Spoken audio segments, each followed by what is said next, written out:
찬양대 찬양 감사합니다. 우리 찬양대 참 잘하죠.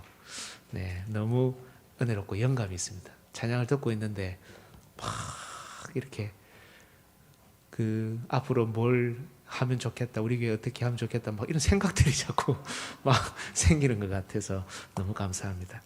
여러분, 이 시간에 우리가 하나님 말씀 듣는 시간입니다.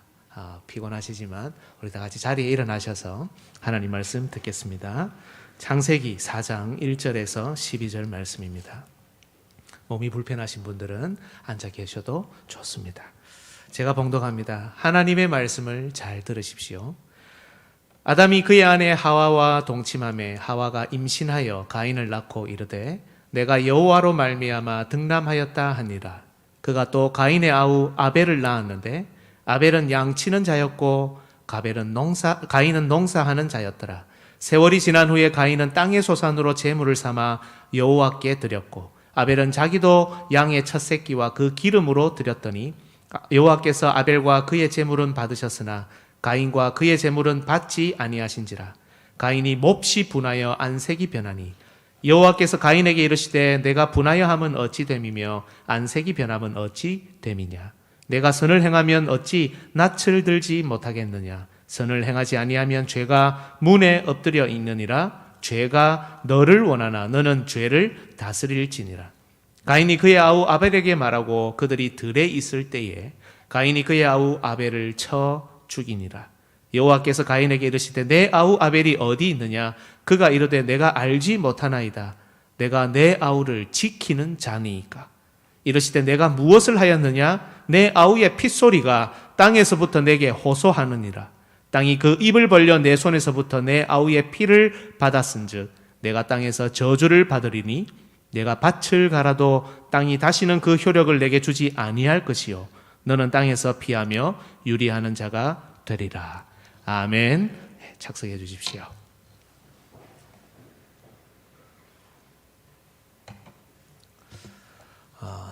신방을 해보니까 또 지난주에 설교를 마치고 나니까 사람들이 그래요. 많이 울었습니다. 그래서 너무 좋았습니다. 여러분, 오늘도 울 준비가 되셨습니까?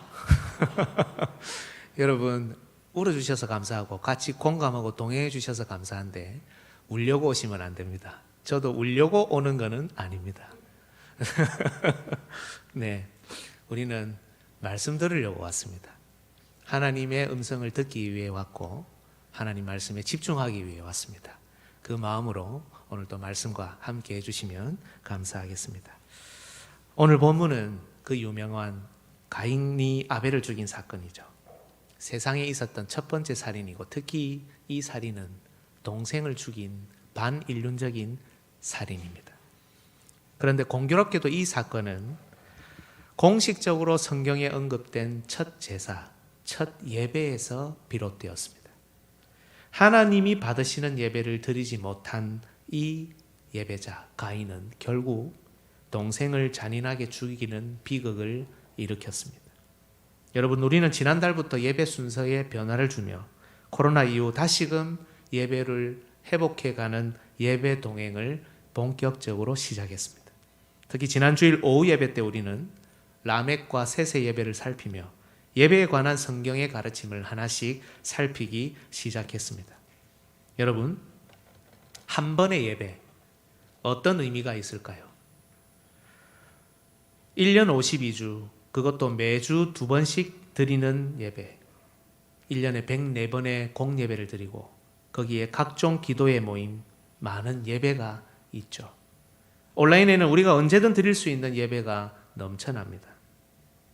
너무 많은 예배, 이것이 우리 손 닿는 곳에 있다 보니 오늘 이 한 번의 예배 어떤 의미에서는 큰 의미 없어 보이기도 합니다. 오늘 드리지 못하면 다음 주에 드리면 되지 않습니까? 오늘 예배에 실패한다고 해서 우리 구원에 문제가 생기는 것 같지도 않으니 이 한 번의 예배에 어쩌면 큰 의미 없어 보입니다.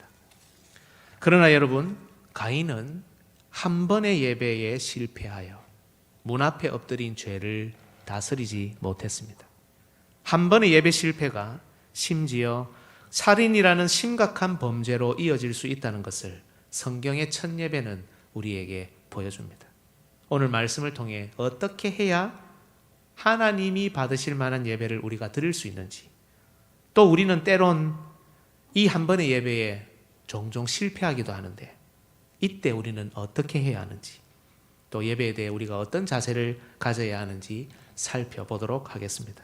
여러분, 오늘 설교의 주제는 이것입니다. 예배자인 우리는 약속의 말씀으로 예배에서 그리고 삶에서 죄를 다스려야 한다는 겁니다. 우리는 예배자이기 때문에 하나님의 말씀으로 예배 가운데 찾아오는 죄를 다스리고, 그리고 우리 삶에 찾아오는 죄를 다스려야 한다는 겁니다.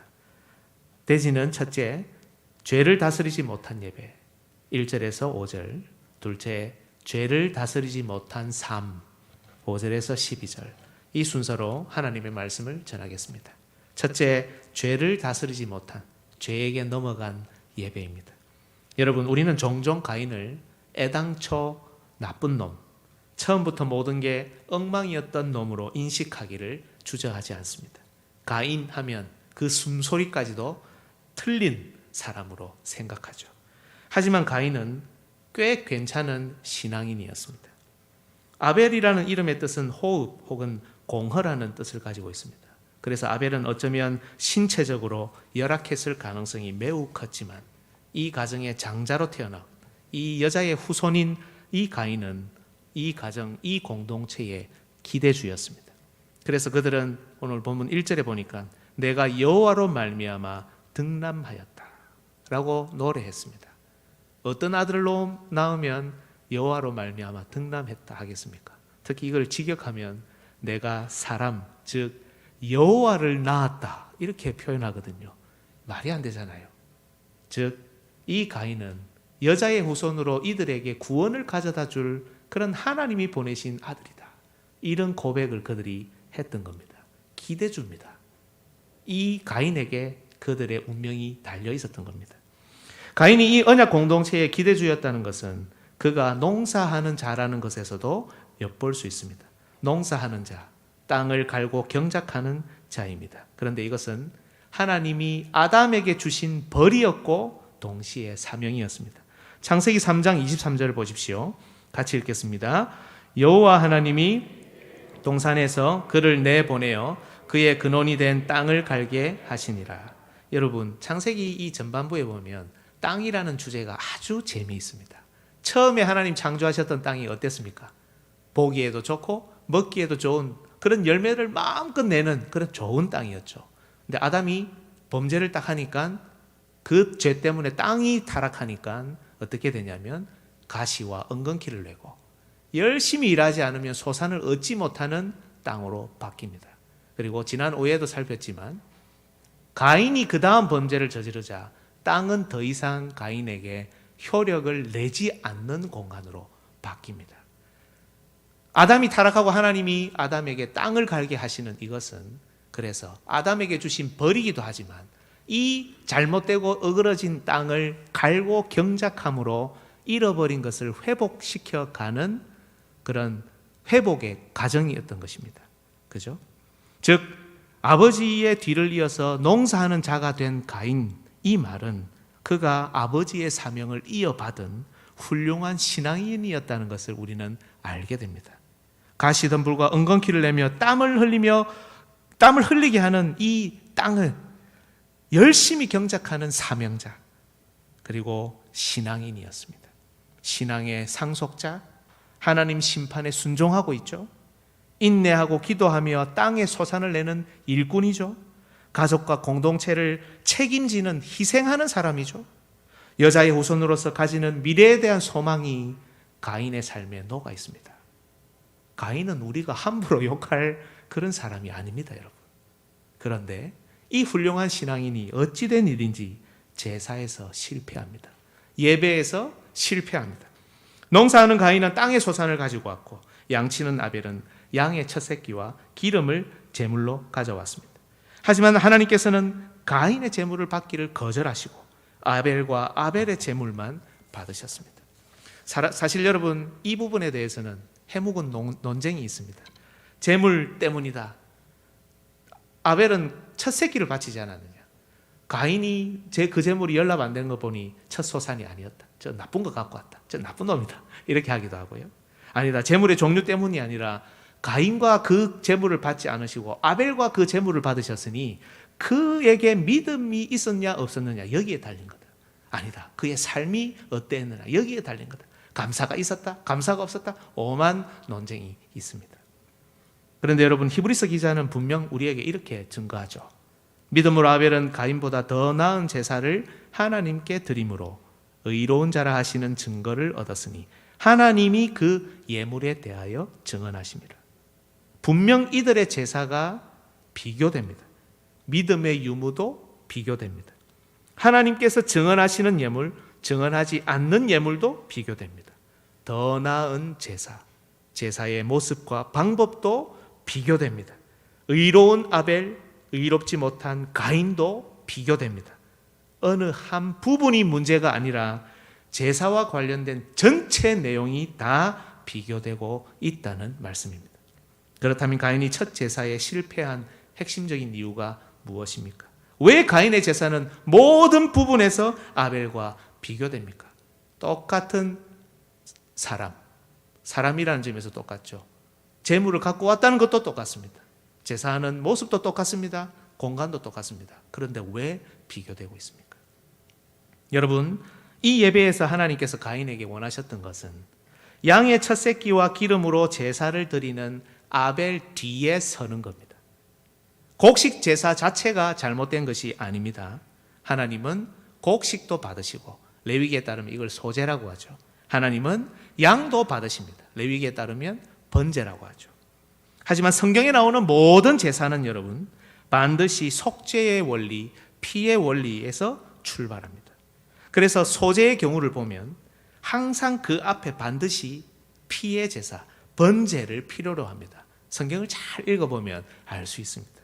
즉 가인은 땅의 소산을 바치며 제사를 드리는 이 소제를 바치는 제사를 드리기 때문에 피의 제사를 드리는 아벨 뒤에 위치해야 한다는 것입니다. 아마 여기서 이런 질문과 반론이 즉각 나올 겁니다. 어쩌면 우리 오늘 1부 때도 제가 그랬는데요. 우리 교육자들 신학을 공부하고 이 본문에 대한 설명을 들었던 사람들은 아마 다 반론을 제기할 겁니다. 무슨 말이냐? 속죄의 원리, 피의 원리, 이 제사 제도의 확립은 출애굽 이후 레위기에서 나오죠. 레위기에 나옵니다. 전반부에. 그런데 창세기, 그것도 가인과 아벨 사건에서 속죄를 말하는 것은 너무 오버하는 것이 아니냐 하는 질문을 할 수 있습니다. 그런데 여러분, 창세기를 잘 보시면 아브라함을 비롯한 족장들도 제사를 드립니까? 안 드립니까? 드립니다. 어떤 제사를 드리죠? 번제를 드립니다. 심지어 공식적으로 제일 먼저 번제를 드린 사람은 족장보다 더 앞에 있었던 노아입니다. 이들은 제사 제도가 확립되지도 않았는데 어디서 번제를 배웠겠습니까? 또 하나 더 있습니다. 창세기 38장에 보면 유다와 다말 사건이 나옵니다. 시아버지 유다, 며느리 다말. 있을 수 없는 사건이 나오는데 그 본문을 잘 보시면 신명기 25장, 신명기는 저 뒤에 있잖아요. 신명기 25장에 나오는 수혼 제도가 이미 창세기 이 유다의 집에서 시행되고 있습니다. 이것을 따르는 다말을 향해 유다는 그 본문을 읽어보십시오. 참 있을 수 없는 일이거든요. 그런데 유다는 이걸 따르는 다말에게 그는 나보다 옳도다, 직역하면 그는 나보다 의롭도다라고 말합니다. 율법이 정착되기도 전인데 도대체 이 무슨 말입니까? 이들은 도대체 어디서 이 제도를 배워서 지금 하고 있냐는 겁니다.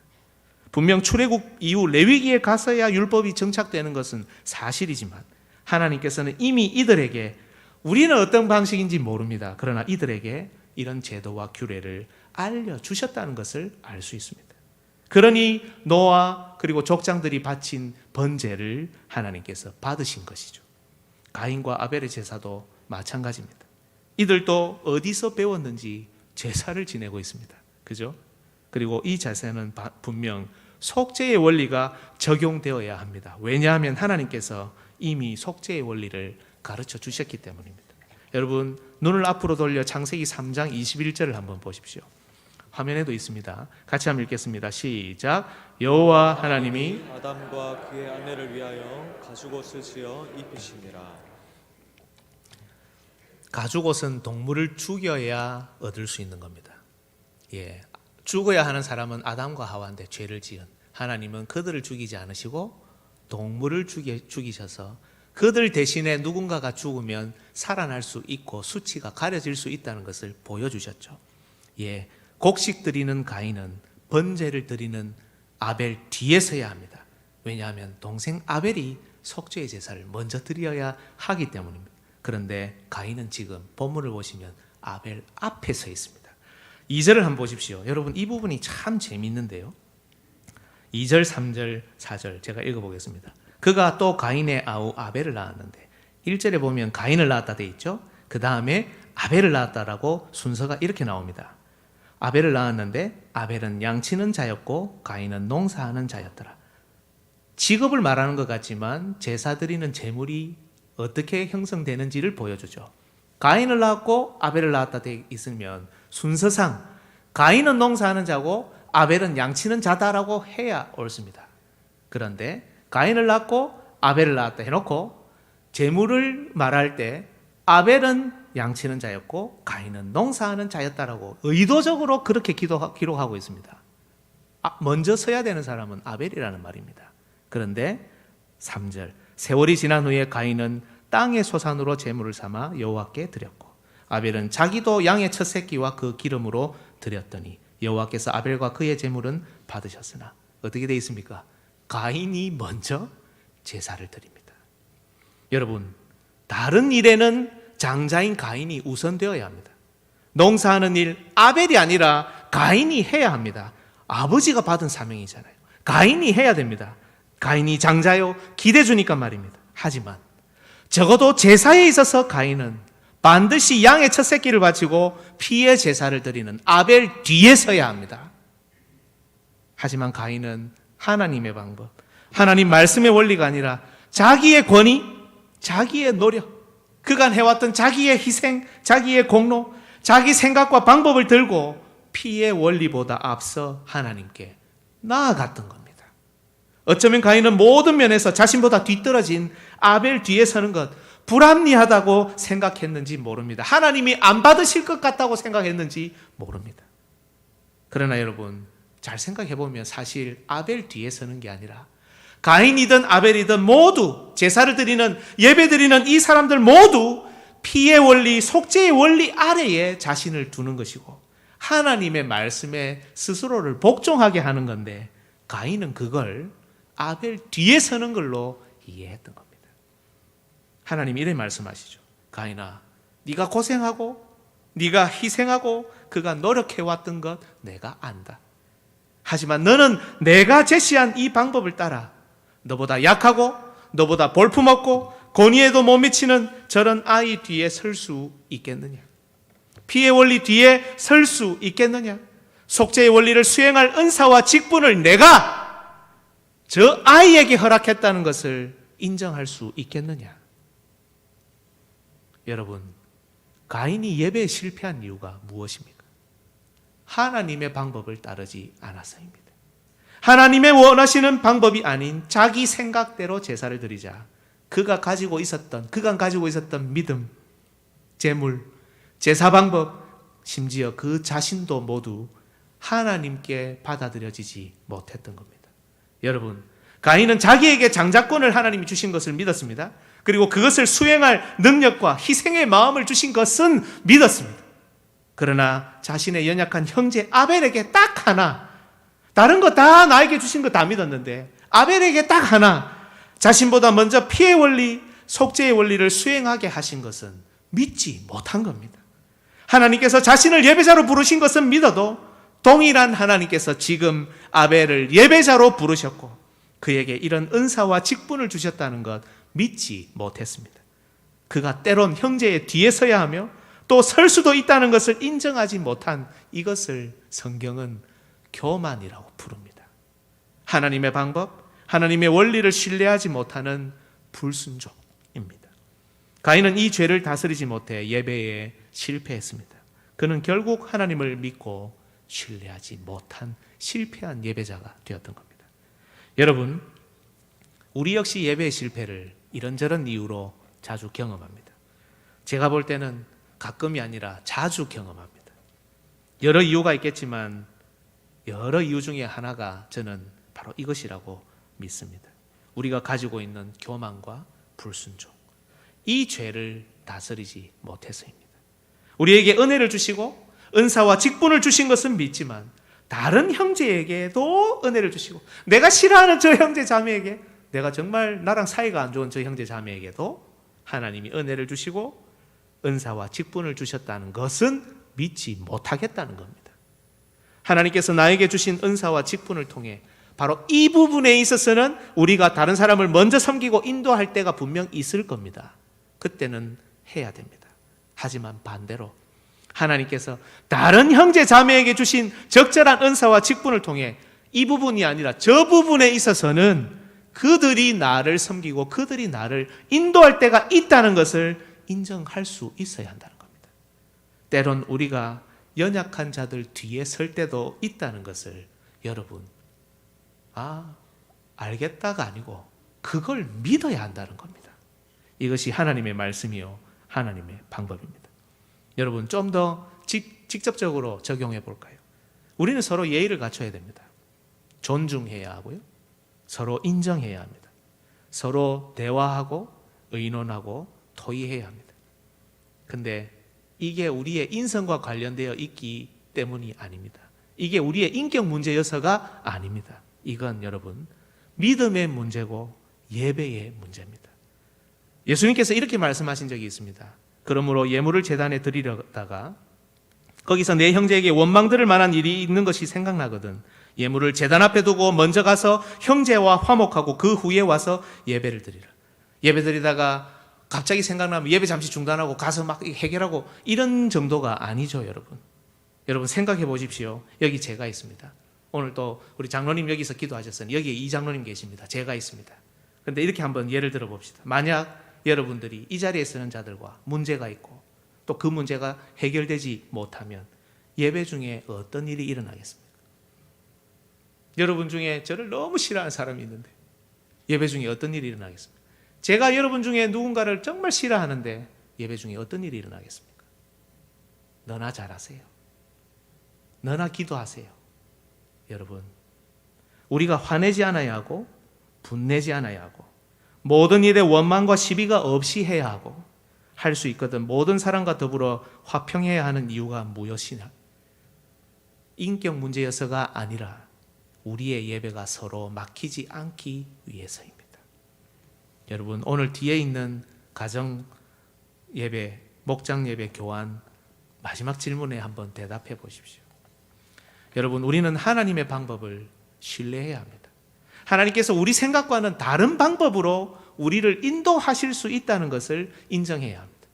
그리고 오늘 본문은 그것이 장자요 기대주인 가인이 예배 중에 아벨 뒤에 서는 것이라고 말씀합니다.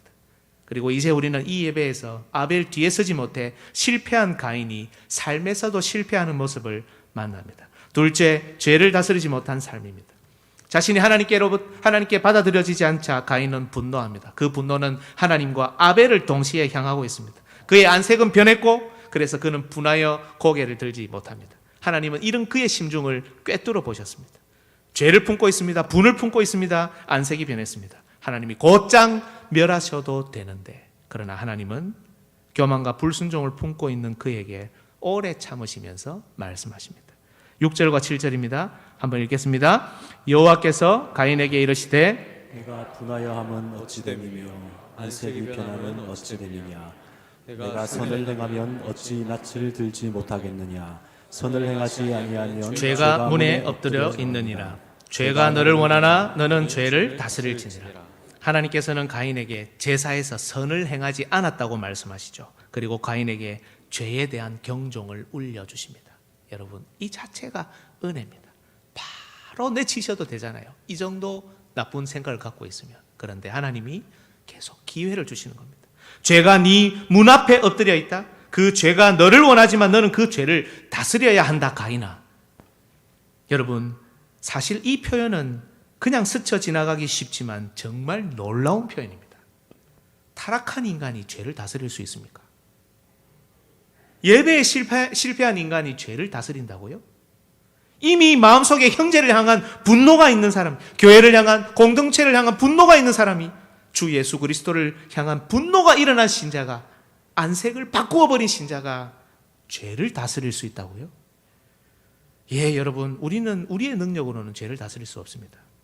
하지만 만약 우리가 죄를 다스릴 수 있다면 그건 우리 자신의 능력 때문이 아니라 우리 앞에 놓여 있는 죄에 대해서 경고하시고 너는 죄를 다스릴지라 라고 말씀하시는 하나님의 말씀 때문입니다. 따라서 하나님의 말씀은 때론 예배에 실패하고 때론 우리 문 앞에 엎드린 죄에 직면한 우리에게 주시는 마지막 보루입니다. 우리가 회복될 수 있는 마지막 길이 바로 하나님의 말씀이라는 겁니다. 우리는 이렇게 하나님께 대응할 겁니다. 저도 그랬고요. 하나님, 전 절대로 바꿀 수 없어요. 바꾸어지지 않습니다. 용서가 안 됩니다. 이해가 안 됩니다. 받아들일 수가 없습니다. 하나님, 나한테 하라고 하지 마십시오. 죄송하지만 잘 생각해 봅시다. 죄를 다스릴 수 있다는 이런 모습은 죄를 다스릴 수 있다는 하나님의 말씀을 믿지 못해서입니다. 자신에게 주신 은혜는 믿어도 다른 형제에게 주신 은혜는 믿지 못하는 정말 볼품없고 꼴사나운 우리 자신 때문입니다. 여러분, 우리는 진리를 말할 수 있고 불의에 맞설 수 있습니다. 배우자에게 신실할 수 있고 믿음의 신의와 정조를 지킬 수 있습니다. 오래 참을 수 있고 우리의 영적 물질적 풍요를 나눌 수 있으며 다른 사람을 세우신 하나님을 믿을 수 있습니다. 서로 진심으로 용서 구하며 또 진심으로 용서할 수 있습니다. 반면에 동시에 우리는 불의를 사랑하며 그 불의를 행할 수도 있고 배우자를 배신할 수도 있습니다. 분노를 키울 수도 있고 질투를 분출할 수도 있습니다. 자존심을 내세우고 자신의 노력과 공로를 보상받기 위해 대거리도 할 수 있습니다. 그리고 절대로 상대에게 용서를 구하지 않을 수도 있고 또 자기에게 용서를 구하는 자를 절대로 용서하지 않을 수도 있습니다. 이때 어느 쪽을 선택할 것인가? 이때 우리가 해야 하는 일이 바로 죄가 너를 원하나 너는 죄를 다스릴지니라 이 하나님의 말씀을 듣고 믿고 따르는 겁니다. 여러분, 우리의 모든 자존심, 우리의 사고방식, 형편, 이유 모든 것 내려놓고 자기 자신에게 물어봅시다. 이때 어느 쪽을 선택해야 합니까? 정말 죄를 다스릴 수 있습니까?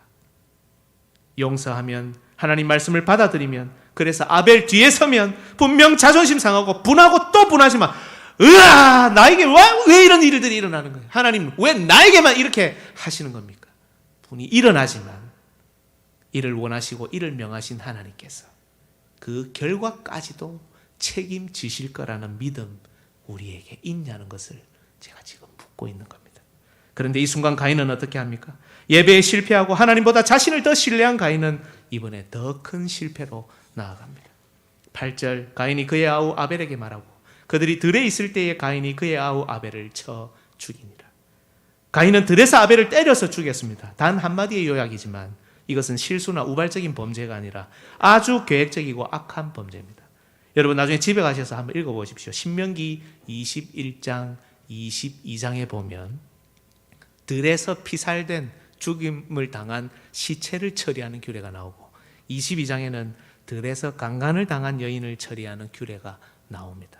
이 율법을 잘 들여다보면 들 혹은 들판은 철저한 계획된 범죄를 자행하는 곳이고 누가 범행을 저질렀는지 모르도록 은폐하는 공간입니다.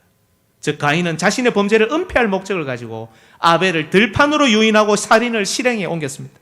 자신의 범죄를 하나님과 사람 앞에서 충분히 숨길 수 있다고 생각한 겁니다. 그뿐만이 아닙니다. 아벨을 쳐 죽였습니다. 여러분, 사람을 때려서 죽이기 쉽습니까? 때리기 시작하면서부터 아벨의 숨이 끊어지기까지 걸리는 상당한 시간, 가인은 도대체 무슨 생각을 했을까요? 상대는 신체적으로 연약했을 가능성이 큰 동생입니다. 그러한 동생을 악에 바쳐 때리고 또 때리는 가인의 모습을 상상해 보십시오. 죄를 다스려야 하는 자가, 아니 하나님의 말씀으로 죄를 다스릴 수 있는 자가, 아벨을 인정하고 아벨 뒤에 설 수도 있는 자가 그 상당한 시간 도대체 어떤 마음을 먹어야 결국 동생을 때려 죽일 수 있습니까?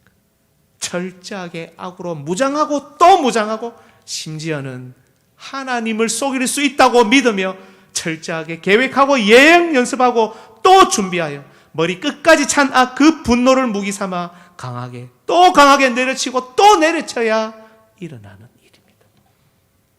인정머리나 사랑은 조금도 없습니다. 행여나 살아 돌아올 가능성까지 모두 제거했습니다. 그 어떤 도움도 받지 못하게, 어떤 증인과 증거도 없게 들판으로 유인하여 오랜 시간 내려쳤고 마침내 숨이 끊어진 것을 확인한 후에야 모든 것을 정리하고 발걸음을 돌이킨 겁니다. 여러분, 한 번의 예배 실패가 심지어 신자를, 이 훌륭한 신앙인을 어디까지 타락시킬 수 있는지 이 첫 제사, 이 첫 예배가 우리에게 보여줍니다. 모든 것을 보시고 아시는 하나님께서는 땅에서 울리는 피의 호소를 들으시고 가인에게 물으십니다. 가인아, 내 아우 아벨이 지금 어디 있느냐? 몰라서 묻습니까? 너와 함께 태어나고 자라며 함께 제사 드리고 신앙을 나누던, 너와 함께 길을 걷던 내 동생 아벨이 어디 있느냐? 너희들 마음에 둬야 하는 내 형제 자매가 지금 어디 있느냐? 너희들 마음속에 있느냐? 너희들 마음속에서 이미 버렸느냐? 그를 미워하여 죽였느냐? 내 형제 자매들이 지금 어디 있느냐? 그러나 변명으로 일관하고 다른 사람에게 잘못을 미루던 그 아비 아담처럼 가인 역시, 그리고 우리 역시 이렇게 대답합니다. 내가 알지 못합니다. 내가 내 아우를 지키는 사람입니까? 내가 그 사람을 지키는 사람입니까? 내가 그 사람에 대해 왜 상관해야 합니까? 왜 나만 그 사람을 속에 담아야 합니까? 그 사람은 담을 생각도 안 하는데 왜 나에게만 이러십니까? 그래 이놈아, 너는 네 연약한 아우를 지키는 자이다. 도대체 무슨 짓을 한 거냐? 그래 이놈들아, 너희야말로 저 연약한 형제 자매를 바로 너희들이 세우고 지켜야 하는 자들이다. 너희 마음속에서 도대체 무슨 생각을 하고 무엇을 계획하고 무슨 일을 꾸미고 있는 것이냐? 네 아우의 핏소리가 땅에서부터 나를 향해 울부짖고 있느니라. 여러분, 성경이 보여주는 첫 예배는 오늘도 우리의 가슴을 먹먹하게 만듭니다. 하나님께서는 계속해서 가인에게 기회를 주고 계시지만 결국 가인이 모든 기회를 박차고 끝까지 회개하지 않자 의인의 피를 반드시 신원하시는 하나님이 마침내 가인을 그 땅에서 내쫓으셨습니다. 땅에서 피하며 유리하는 자가 될 뿐 아니라 땅은 다시는 그에게 효력을 주지 않을 것입니다. 비록 열심히 경작해도 말입니다. 여자의 후손, 이 기대받는 기대주가 갑자기 뱀의 후손이 되었습니다. 한 번의 예배 실패가, 한 번의 죄를 다스리지 못한 것이 이 훌륭한 신앙인을 배교자로 만들었습니다. 출교당하게 만들었습니다. 사명, 신앙의 상속, 가정과 공동체를 위한 희생과 헌신, 기도하는, 인내하는 노력, 땅을 경작하며 누리고 사명을 감당하면서 누렸던 하나님과의 기쁨의 교제, 여자의 후손으로서의 소망, 이 모든 것이 한순간에 물거품이 되었습니다.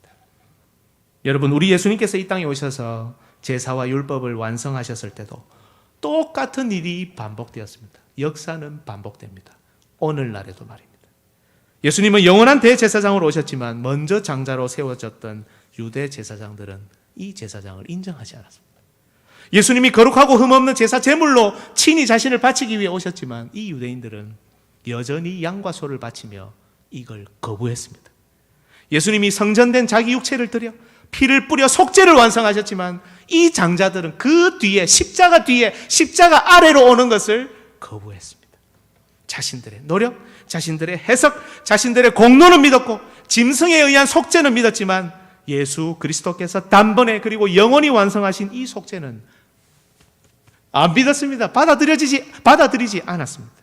그들은 범죄를 계획했습니다. 두세 증인을 만들어 신성모독으로 예수님을 고소했습니다. 율법에 의해 정확하게 재판된 것처럼 철저하게 만들어서 예수님을 영문 밖에서 들판에서 쳐 죽였습니다. 그들에게 죄를 다스릴 기회가 많이 주어졌지만 그들은 그들에게 있는 자유로 죄를 다스리는 것 대신 죄의 다스림을 받는 길을 선택했습니다. 결국 죄와 사망의 노예가 되어 그들이 가졌던 모든 특권을 잃어버렸습니다. 여러분, 우리의 예배는 어떻습니까? 여러분은 어떤 마음으로 이 자리에 오십니까? 예수 그리스도, 하나님이 원하시는 방법을 따를 마음을 가지고 오셨습니까? 하나님의 임재 앞에 나아오는데, 하나님을 만나러 나아오는데 어떤 마음으로 오셨냐는 겁니다. 내 생각과 마음에는 들지 않지만 하나님의 방법이라면, 그 결과까지도 책임지시는 하나님의 방법이라면 나의 모든 것을 내려놓고 인정할 마음의 준비가 되어 있냐는 겁니다. 다른 사람에게도 은사와 달란트 그리고 직분을 주셨다는 사실을 인정하십니까? 저에게 목사의 은사와 직분을 주셨다는 것을, 우리 장로님들에게 장로의 은사와 직분을 주셨다는 것을, 우리 집사님들, 권사님들에게 이러한 은사와 직분을 주셨다는 것을 여러분 신뢰할 수 있습니까? 내 눈앞에 보이는 연약해 보이는 형제가 나보다 충분히 앞설 수도 있다는 것을 믿으십니까? 다른 사람을 향한 분노, 다른 사람을 향한 안색의 변화, 혹시 나를 향하고 내 속에 있는 죄를 향해야 되는 것 아니냐는 겁니다. 하나님의 말씀이 정말 우리의 최후의 보루입니까? 때론 우리가 연약하여 종종, 아니 자주 예배에 실패할 때도 있지만 그 순간 다시금 재빨리 말씀을 열어 죄를 다스리고 있습니까? 여러분 눈을 크게 뜨고 보십시오. 지금 우리의 인생의 문 앞에, 우리 가정의 문 앞에, 우리 자녀들의 문 앞에, 우리 예배의 문 앞에 죄가 우리를 삼키려고 엎드려 있습니다. 죄를 다스리려고 하십니까? 아니면 적당한 이유와 핑계대며 내가 좋아하는 쉬운 방법을 택하시렵니까? 여러분, 우리 예수님께서 가인의 후손이었던 유대인들에게 쳐죽임을 당하셨지만 십자가에서 그들까지 용서하시고 의인의 피를 모두 신원하신 것을 기억하십시오. 주님이 용서하신 사람들입니다. 비록 연약하지만 주님이 지금도 부르고 계시는 사람들, 지금도 조금씩 단계별로 세우고 회복시켜 가는 사람들입니다. 이들에게도 지금 적절한 은혜와 은혜를 주시고 계시는 그런 하나님의 백성들입니다. 여러분, 한 번의 예배, 두 번의 예배지만 믿음으로 드리는 예배, 그리스도를 중심으로 하는 예배, 말씀을 중심으로 하는 하나님의 방법대로의 예배, 이 예배가 한 번, 두 번, 세 번, 10번, 100번, 1000번이 모여 우리가 죄와 싸우고 죄를 이기며 마침내 죄를 다스리며 우리의 예배와 우리의 삶에서 승리하게 되는 것이 바로 이 예배입니다. 이것이 바로 오늘 우리가 이 한 번의 예배를 소중히 여기며 바르게 드려야 하는 이유입니다. 여러분, 예배에 승리하시고 삶에서 승리하십시오. 때론 예배에 실패할 때도 있을 겁니다. 왜냐하면 사람이니까, 죄인이니까요. 얼마든지 분노와 다른 감정들이 올라올 수 있습니다. 사람이니까요. 그러나 그때 죄를 다스리라는 하나님의 말씀을 듣고 기억하십시오. 이 은혜가 우리 평생의 예배 생활과 우리 삶으로까지 이어지기를 주님의 이름으로 소망합니다. 아멘. 이 시간에 우리 최혜정 집사님 나오셔서